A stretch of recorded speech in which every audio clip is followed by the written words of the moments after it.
coming out of the show, I had like 50 or 60 typed pages that I'd kept a diary. Okay. And so when I transcribed it, it's like, oh, there's a lot of stuff here. Yeah. And then, there was enough incomplete stories and half-truths and those kind of things that I go, oh, I want the whole story to be told. I don't want it to just be, from one perspective. Yeah. So that's kind of how it started. Yeah.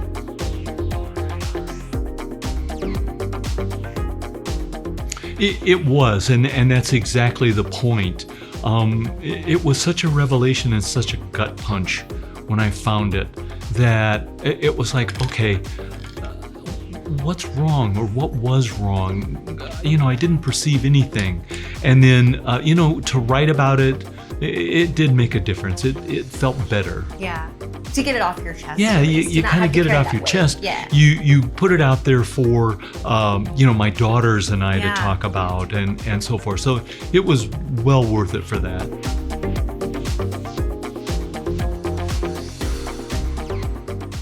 Neither of those. My thought was she's going to come back. Right, yeah. It's always one of those gimmicks that shows use. They're gone and then surprise, they're back. I had that thought for several days, but as time wore on, and I really tried to focus and commit all of my time and effort to the women who were in front of me at that moment, that that kind of started to diminish and never really resurfaced. Yeah, because you're right. There have been plenty of times where it's like they leave and then they're like they come back and then it's like, okay, well maybe that's the case here. You don't know if it's like a twist that the show's throwing your way in the last minute. So. Right. Oh, there were a couple. The one I think that I really thought was the funniest was that I was an alcoholic. Okay. Because, my drink was the vodka cranberry. And you talk about why Yeah. that was. And you know, so then one of the women give me my first drink on the show, and it's orange juice, and everybody's abuzz. Oh, you know, he's a recovering alcoholic now, and all that. The other one was that I had a toupee, and I never read that one, but I'm like, how would people think he had one? I know. I mean, this mess. How could you possibly? Come on. You got a good set of hair. Like, I would not have ever suspected. Well, like, thanks. Yeah. Yeah.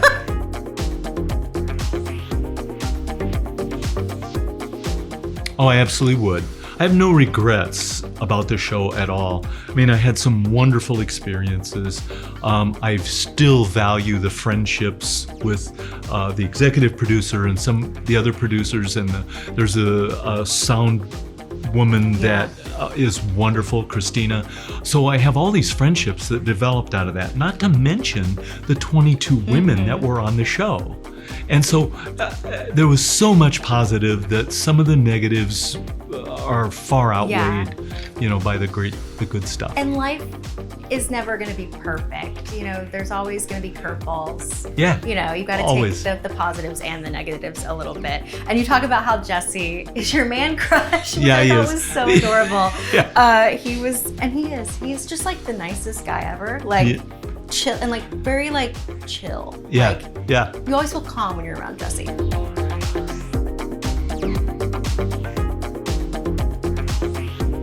Yeah, so the first reaction to that was, this is wishful thinking. Yeah. Because we'd already, I think, established that I wanted to travel, I wanted free time, I wanted to be free range, and she still wanted to work. Even after saying on the show that when she found her guy, you know, she wanted to quit her job and move on.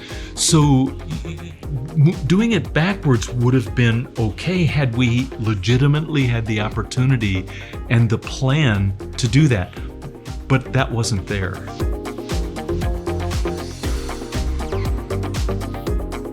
I think Faith was a bit of a sister figure more than anything, and a confidant. And so she had a good sense of where my head was at and my emotions and so forth. And yeah, she kind of called me out. She says, you don't have to do this. Yeah. And I kind of do. And you know, then you don't know if it's cold feet or a real logical progression of thoughts getting you to the same spot. Right. I kind of gave it to cold feet. Yeah.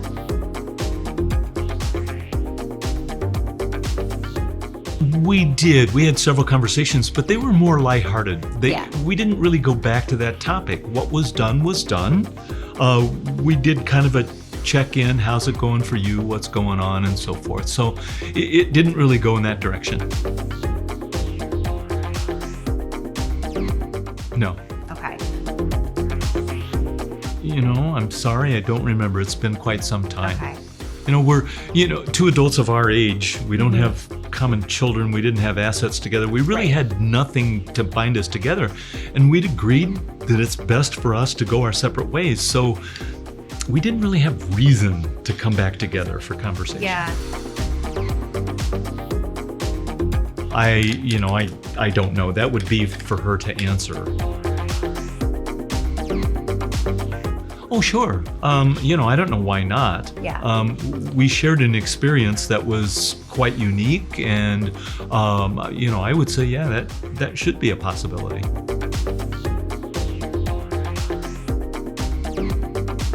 Yeah. Well, I guess one of the things that I find most bothersome is a half-truth that's cloaked in this nobility, when it's very destructive. And, half-truths can be really quite a problem in conversation or in life.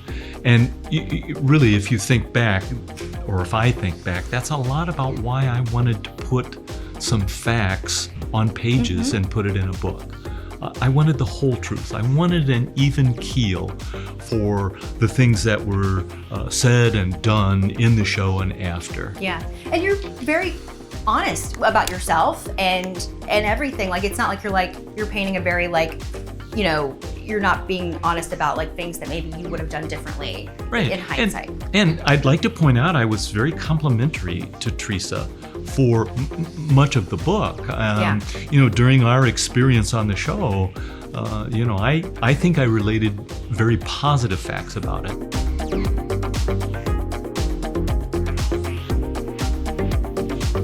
Yeah, no, you need to tell the whole story. Yeah. You need to, let everyone know where your feelings are and where your thoughts are. And that was just a fleeting moment. Right. In the grand scheme of things, that was like, damn, this has gotten away from me. This really sucks.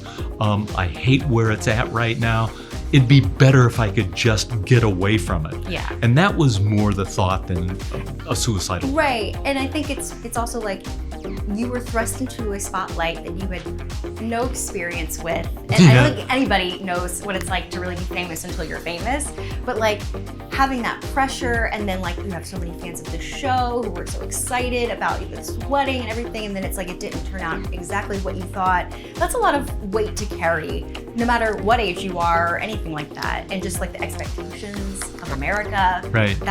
And it was at a moment where the environment was that someone else was telling my truth, telling my perspective. And, that's unfortunately, once that train leaves the station, there's no bringing it back. Right. And, the louder you try to protest, the worse it is. So, if you go back, there's a long time where I really tried to keep my head down, stay under the radar, not make any comments, not post. And, then I knew it was kind of leading up to a point where, okay, I'm going to tell the whole story. Yeah. And it's going to be in a manner that has lasting impact, that it's there, we can talk about it.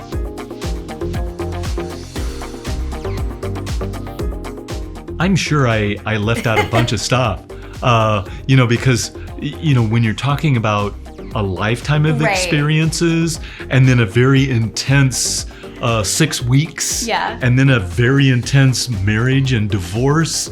Oh, there's a ton of stuff we could talk about. But I thought the important things, the high points, were what I put in the book. Yeah, it's just what makes us who we are. Yeah.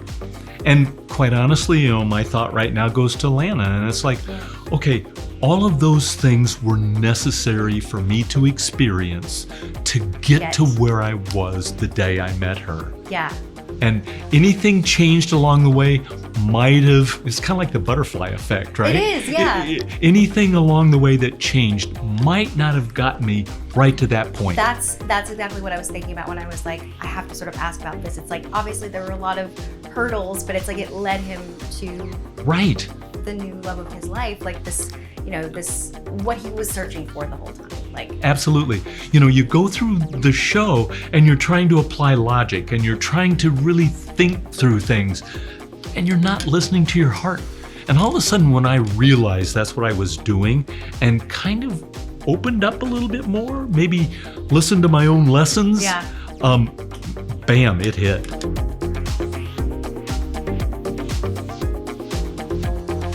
I absolutely did. It took a dinner. Because it's sometimes hard to get back out there and like to not guard your heart again, things like that. It is, but that relationship instantly formed its own life and vigor. And, halfway through dinner, I said, Lana, it's something I got to tell you.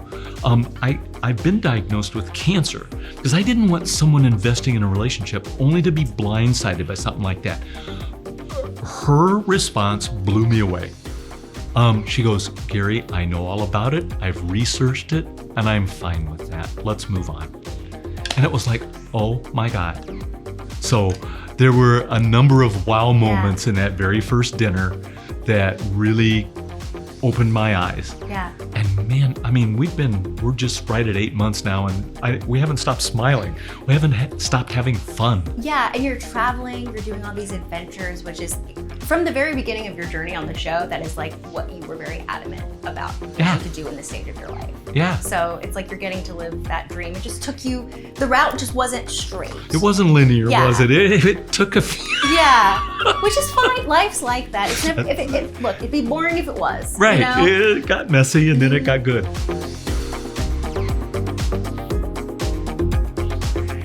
No, it wasn't a total surprise.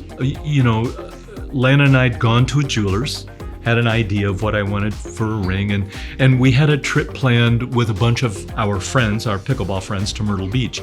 So halfway there, we were stopping in Asheville for an overnight. And so I'd practiced this magic trick that involved 2 solo cups and some answers to questions that I perceived that I knew by magic. Okay. And so I folded up some sticky notes and put them under that solo cup, and we went through that routine. And the last sticky note was, will you marry me? And so she kind of blushed a little bit of surprise, but I'd asked it before. I go, someday I'm going to marry you, those kind of comments. So as she read that, I lifted the other solo cup and there was her ring. Oh. And so, she was blown away. I was all jittery, and so it was pretty good. So you got engaged in Asheville. Yeah. And then you went to Myrtle Beach, right? Yeah. So that's where the photos were from. Yes. So I was like, did he do a beach proposal? I'm doing Asheville. Yeah, I couldn't wait to the... Yeah, you were like, I have to do it right now. We're doing it right now.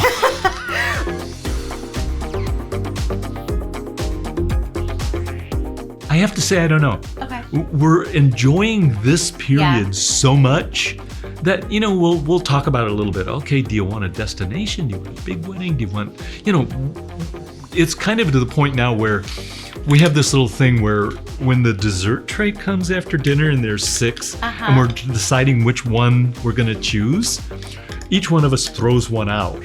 And then by default, one wins. That's kind of where we're at with the wedding plans. We're going, no, we don't want that, and don't want that.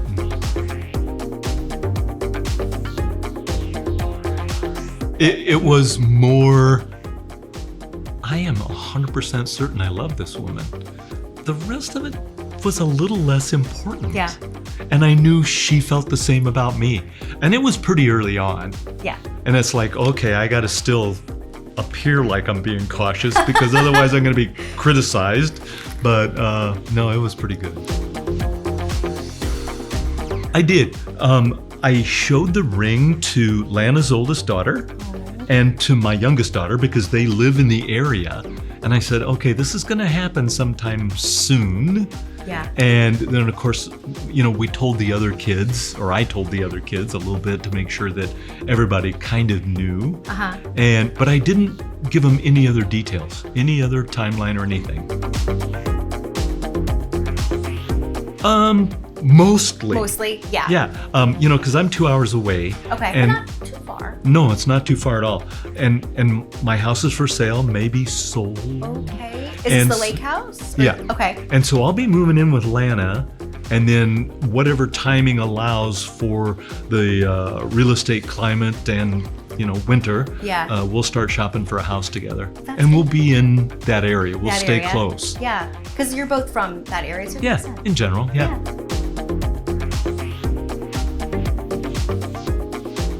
Yeah, Lana and I sit and watch it. Yeah, we critique. Okay. Anything in particular? I think, Lana's made the observation that Mel and I are quite different in our personality and maybe our empathy or warmth or whatever. And so that's one thing that comes to mind. But also I think Mel's taking a trajectory that maybe is going to be beneficial to him towards the end. Yeah. This issue of being non-committal to women, I think, is going to serve him well. And so consequently, that's where it's at.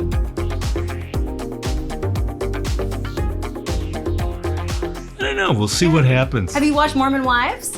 Yes. Okay. A little bit. I'm not a fan of that. I don't follow it a lot, but I'm kind of aware. It might be memorable. It could be. It could be. It could be. I'm always a fan of going outside the franchise for new blood to come into it. Different perspectives, different thoughts, because someone that's watched for seasons on the outside, I think they have some pretty good ideas and perspectives on maybe what's a good change, and maybe they can implement those changes.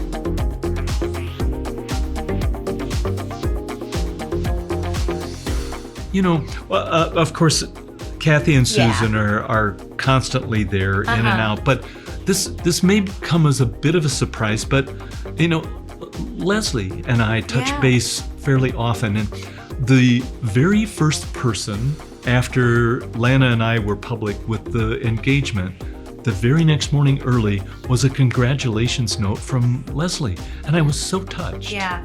So that is just... it's really awesome. I'm hoping she finds so do someone. I'm a big fan of hers. Yeah, and she was great on Bachelor in Paradise. She's so open that I'm really hoping for... She'd be a good lead too. She would absolutely be a good lead. So I think maybe if she wants to do it, it would be great for her.